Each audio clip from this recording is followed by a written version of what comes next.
Pemirsa apa kabar? Kini Anda tengah menyaksikan Warta Berita PTS tanggal 29 Agustus.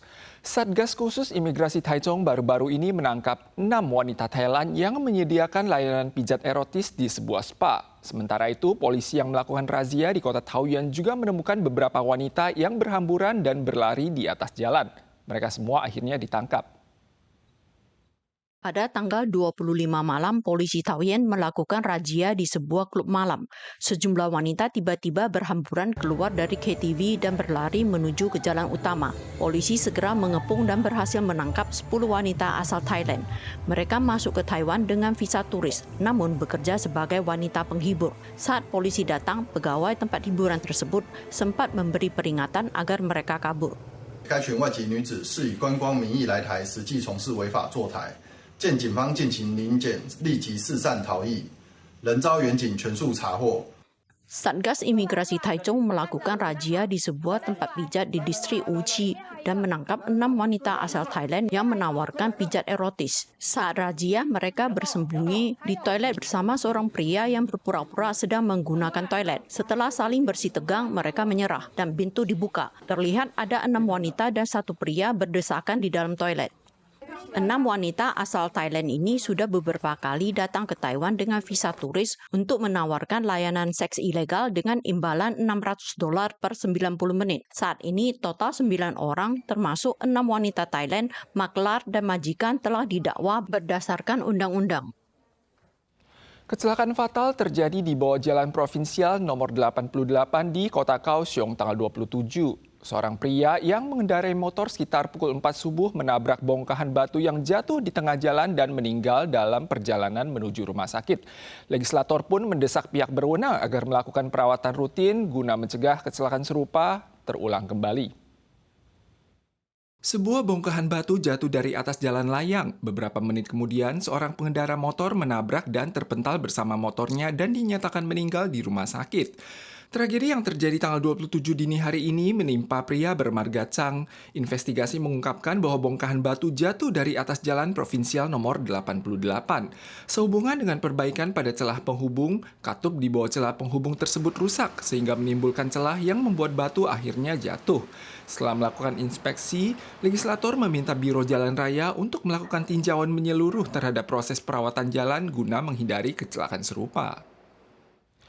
Pada Januari tahun ini, seorang pendaki menemukan bahwa pohon cemara merah di Pegunungan Nantou telah ditebang secara ilegal. Ia pun melaporkannya ke Ditjen Konservasi Alam dan Kehutanan. Setelah mengumpulkan bukti, polisi berhasil menangkap komplotan pembalak hutan yang beranggotakan 23 orang, termasuk 5 PMA kaburan. PMA Kaburan Vietnam mengangkut kayu berharga dari atas pegunungan dengan menggunakan motor atau mobil. Ia mengira tidak ada orang yang tahu, namun semuanya direkam dan terbukti lewat kamera pengawas polisi. Seorang pendaki menemukan 4 pohon cemara merah di area pegunungan Kabupaten Nantou ditebang secara ilegal pada Januari tahun ini. Setelah melakukan pengintaian, Satgas Kepolisian memeriksa 17 lokasi di Taichung, Changhua, dan Nantou dan berhasil membongkar sindikat pembalak yang dipimpin oleh tersangka Taiwan dan PMA asal Vietnam. 阮姓及吴姓嫌犯为首等23名盗化集团，其中5名为越南籍逃逸移工。 起初扁柏、红桧、萧兰等贵重木树瘤及艺品，总重量高达1363公斤。 5 PMA ilegal Vietnam naik gunung, membangun gubuk dan menebang kayu berharga seperti hinoki cypress, cemara merah, dan cedar. Setelah itu, kayu dibawa turun dan diserahkan kepada tersangka Taiwan untuk diolah dan dijual ke toko seni di wilayah sentral. Kasus ini telah dilimpahkan polisi ke Kejaksaan Distrik untuk diselidiki. Saat ini penyelidikan telah selesai dan dituntut ke pengadilan. Menurut Undang-Undang Kehutanan, penebang ilegal pohon berharga dapat dihukum penjara maksimal 10 tahun 6 bulan dan didenda maksimal $20 juta. Guna mencegah aksi penebangan pohon liar, masyarakat diimbau untuk tidak membeli produk kayu dari sumber yang tidak jelas asal-usulnya. Taiwan melaporkan peningkatan kasus demam lembah yang berasal dari luar negeri dalam beberapa tahun terakhir. Pusat Pengendalian Penyakit menyatakan wabah yang menyerang paru-paru ini umumnya ditemukan di wilayah barat daya Amerika. Dan walau tidak ada resiko penularan antar manusia, mayoritas kasus juga akan sembuh secara alami. Penderita beresiko tinggi tetap diimbau untuk segera berobat. CDC menyarankan warga yang pernah mengunjungi wilayah barat daya Amerika atau Meksiko untuk waspada terhadap wabah demam lembah. Coccidioides adalah jamur dimorfik yang hidup di daerah kering dan berpasir. Jamur ini menyerang paru-paru melalui inhalasi udara. Sejauh ini tidak ada resiko penularan antar manusia, mayoritas kasus juga tidak bergejala. Hanya sekitar 40% yang mengalami gejala seperti demam dan batuk setelah masa inkubasi 1 hingga 4 minggu. Tingkat fatalitasnya di bawah 1%. Wisatawan yang berkunjung ke Amerika disarankan mengenakan masker N95 atau tetap berada di dalam ruangan selama badai pasir. Pada bulan Juli tahun ini, Institut Amerika di Taiwan mengumumkan bahwa Amerika dan Taiwan sedang melakukan diskusi mengenai peluang kolaborasi pengembangan pelabuhan antariksa.